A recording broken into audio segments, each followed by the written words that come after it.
បងអូនណាខ្លះដែលគាត់ស្គាល់ផ្កាធុលបហើយនេះគឺជាផ្កាដែលខ្ញុំបានដាំអញ្ចឹងនៅក្នុងវីដេអូនេះខ្ញុំនឹងបង្ហាញបងប្អូនពីរបៀបដាំផ្កាធុលប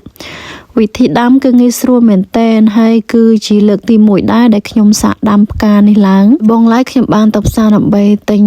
មើមវាយកមកដាំនិយាយទៅផ្កាធុលបហ្នឹងគឺវាមានប្រភេទមើមដូចនឹងគល់ខ្ទឹមបារាំងយ៉ាងដែរបងប្អូនហើយដោយសារតែខ្ញុំឆ្លាញ់ផ្កាហ្នឹងវាមានពណ៌លាយឡំគ្នាប្រភេទផ្កាដែលមានពណ៌លាយឡំគ្នាច្រើនហ្នឹងគឺមានតម្លៃរៀងថ្លៃជាងប្រភេទផ្កាដែលវាមានដុះតែមួយពណ៌ធម្មតាយើងអាចដាំផ្កាហ្នឹងនៅក្នុងដីធម្មតាបានណាបងប្អូននៅតាមគៀនលបងផ្ទះយើងអីក៏បានដែរនិយាយទៅស្រួលដាំមែនទែនតែថ្ងៃនេះគឺខ្ញុំដាំវាដាក់ក្នុងផើងតែម្ដងហើយក៏ជាលើកទី1ដែរបងប្អូនហើយអត់ដាំទេ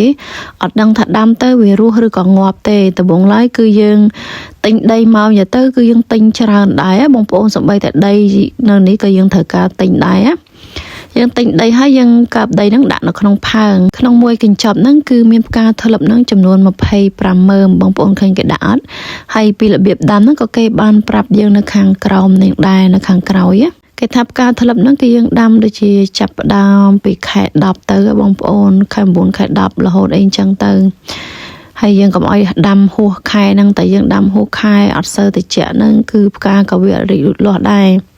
និយាយទៅខែ9ខែ10ខែ11អីហ្នឹងគឺផ្កាហ្នឹងគឺយើងត្រូវដាំដាក់នៅក្នុងដីយើងកប់វាចោលហើយចំពោះការដាំវិញគឺយើងត្រូវកប់វាដូចជាប្រវែង2សង់ទីម៉ែត្រពីដីហើយនៅក្នុងប៉ើងហ្នឹងគឺខ្ញុំដាក់ចំនួនដូចជា6ទៅ8អីចឹងបងប្អូនឬក៏5អីចឹងទៅតាមប្រភេទផើងយើងតូចធំហើយយើងដាក់លីពណ៌គ្នាខ្លះអីទៅដើម្បីដោះចេញមកវាឃើញស្រស់ស្អាតប្រភេទផ្កាលីពណ៌អញ្ចឹងគឺវាមានតម្លៃរៀងថ្លៃគួរសមដែរតែបើយើងដាំតែមួយពណ៌ទេគឺវាធូរថ្លៃនៅប្រទេសហូឡុងនេះគឺសម្បូរផ្កាធុលបមែនទែនហើយបើសិនជាយើងដាំ